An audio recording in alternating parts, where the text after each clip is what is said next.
Hey, we're recording. Welcome back, guys. We're going to do our episode review. We're going to start off with the two season finales, Legends of Tomorrow and Agents of S.H.I.E.L.D. Right. Then we're going to slide right into Gotham, Flash, Arrow. and Arrow. So those are all the big ones because Supergirl's done. Right. Which is going to the CW. We mentioned that last week. And Lucifer's done. Yeah. So there we go. Are we doing Preacher? With it being a comic book related show. Did it debut already? It'll debut this Sunday. Okay, yeah, we'll do Preacher then, I guess. We'll check out Preacher. We'll let you know what our thoughts are. So, Marvel's go. Agents of S.H.I.E.L.D. This was the season finale. It had been hinting at, for most of the season, somebody was going to die. Daisy saw a vision, somebody was going to die.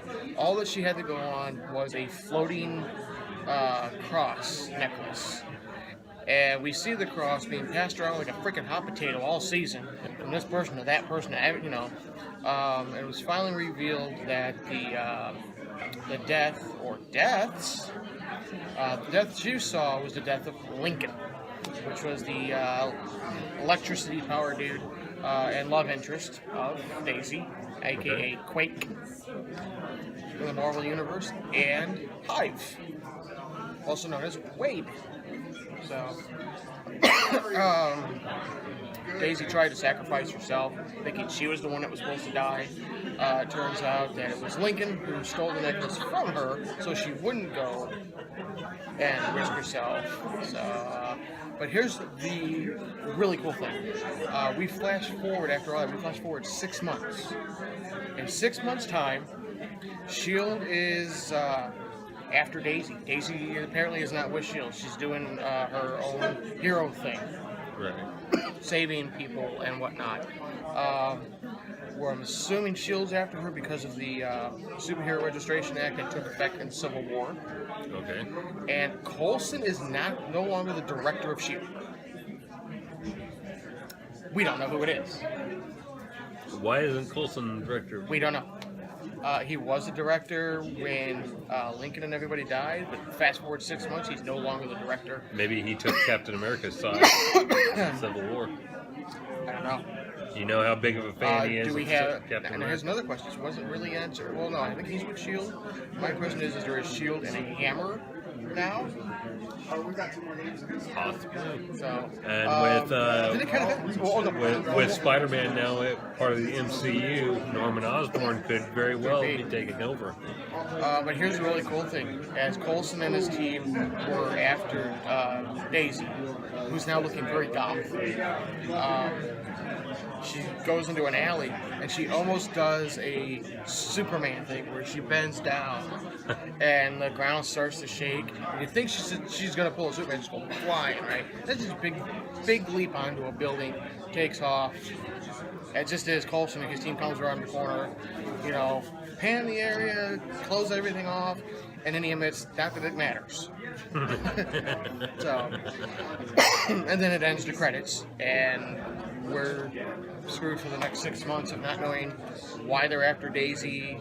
We can assume who the new director of S.H.I.E.L.D. is. Is Nick Fury back?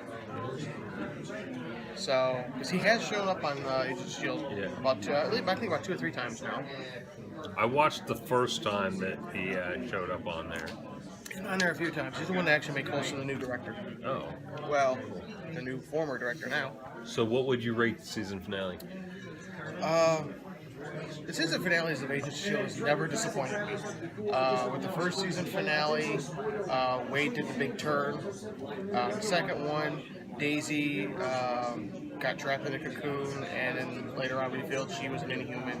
This time, Daisy's on the run from S.H.I.E.L.D. Coulson's no longer director. They pulled a fast one by giving us 6 months in advance before they return, which just leaves us with questions. I give it a nice 8.5. I kind of liked it. Sounds good. I didn't do it. The powder of Christ compels you. Alright, let's dive into Legends of Tomorrow. Whoa, hey. In case you guys are wondering, we're using the selfie stick to film this episode.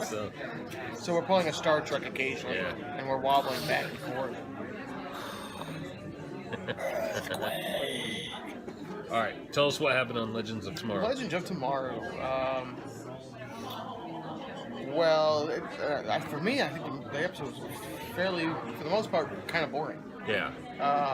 The first half was like, how do we kill Savage, which has pretty much been the entire season. And then finally, we find out Savage is trying to destroy a meteor, which will cause a paradox, which will destroy the world. In 3 different timelines. In 3 different timelines. The thing is, this meteor is part of the meteor that made him immortal to begin with. So with the energy coming out of the meteor, and all 3 of them at the meteor at the same time doing the spell, it makes them mortal. How you doing? I like your outfit. I like your outfit. The red coats are coming? The red coats are coming? No? Oh, okay. Where was I? The meteor. Oh, he became mortal. So they did make a plan to go to all 3 time periods at the same time, kill him at the same time while he's mortal. And they did this because there's a different version of him in each time period. Hence the whole where in time is Vandal Savage San Diego, which is what the season's been. Yeah. I was waiting for the chief to show up and go, gumshoes. Well, she's dead. Yeah, She died. Yeah. Wasn't she also on Sesame Street? Yep. And on one of my favorite shows, The District. Her name was, and she was also on Stand By Me. Bear in the Big Blue House. She was on Lean On Me too. Yeah. She played the Moon on Bear in the Big Blue House. And her name was Lynn Thigpen. That's right. Yeah. So, She lost her battle with cancer, I believe it was 2003. I think so. But they find Savage, they make a plan, they kill Vandal Savage. Supposedly. Vandal Savage is immortal, apparently. It's a comic book show, so he could come back. Yeah. But there are some cool He's already things. come back. I mean, the Arrow team reduced him to dust, and He came back. But speaking of dust, some cool things happened in this episode. First off, Firestorm finally turned matter into another form of matter. I was waiting for that. I was too. I was wondering if they were ever going to do it because They never hinted at it No. or nothing. But the first thing he turned was a Nazi's gun into dust or salt or something. yeah, I think it was Salt. Which is ironic because in the comic books, Evil Firestorm, Deathstorm, uses him to turn his girlfriend into salt. Yeah, So Which maybe, was maybe that's a hint. or which clue. I didn't even think which about was a huge thing between Jason Roosh and Ronnie Raymond. that. Yeah. Because even though Ronnie Raymond wasn't in control, Jason Roosh still blamed Ronnie for killing his girlfriend.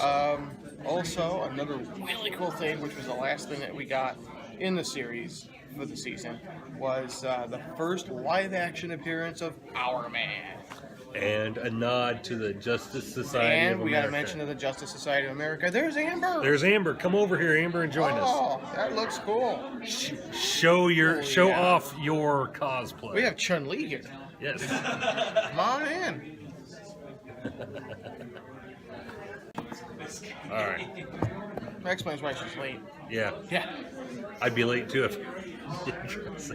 Has he got the whole help me Obi-Wan Kenobi? Help me, Obi-Wan Kenobi. But Our Man, we had to mention to Justice Society of America, who I hope we get more characters from there in the next season. I think we will. He says, I'm here to tell you, don't go in the ship. Because the team got back together, decided they're going to go on another mission, except for Hawkman and Hawkgirl, who decided to fly off, making Heatwave think of chicken. Because every time they take off, he thinks of chicken. Yeah. And that's a really good outfit. Yeah, it is. But yeah, we had Hawkgirl and Hawkman take off. They're not going to be part of the team. The members who are staying is White Canary, Sarah Lance. We've got Heatwave who's sticking around. Firestorm, Professor and Ronnie are sticking, or not Ronnie, Professor and Jefferson Jackson. Jax is sticking around. Rip obviously is sticking around. And enter Our Man in the JSA. So, and this is something that Shannon and I have been talking about. More B and C and D characters. Right. And Our Man definitely falls under one of those. Which, characters. for those of you who don't know who Our Man is.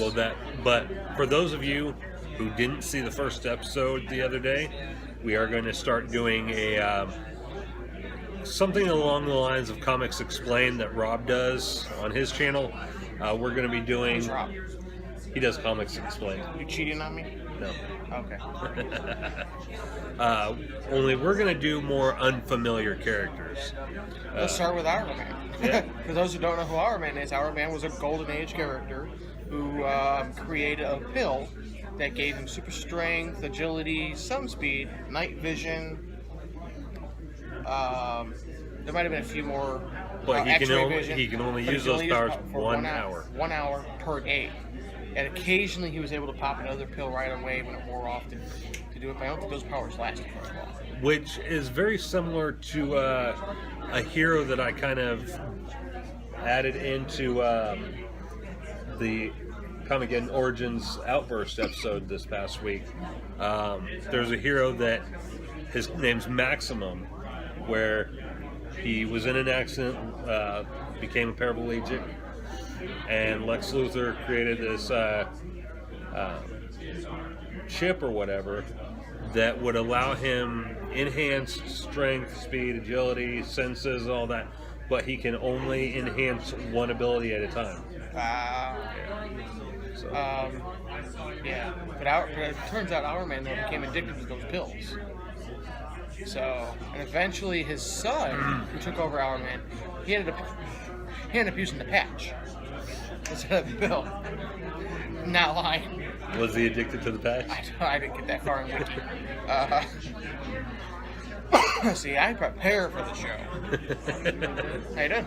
Well, I'm so busy. Oh yeah, I'm not. But that's who Our Man is. And the later on when they brought the Golden Age characters back, like Green Lantern and the Flash, those type of characters, they brought Our Man back. But Our Man ended up being part of the JSA. Now think about this.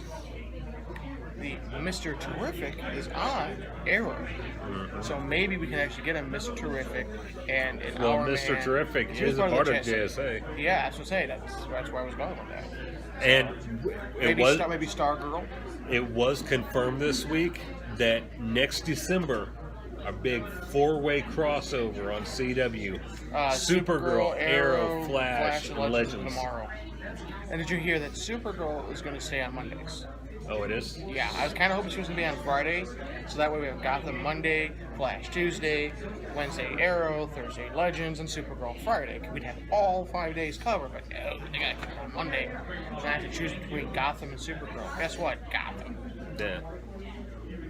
Which I probably should actually watch Supergirl because I can watch Gotham on choose Hulu. Supergirl. So. I probably should. Yeah, I can watch Gotham on Hulu. See, I usually catch Gotham on demand. And I am going to watch Supergirl this season. I'll try getting the DVD when it comes out so I can catch up. You should. So,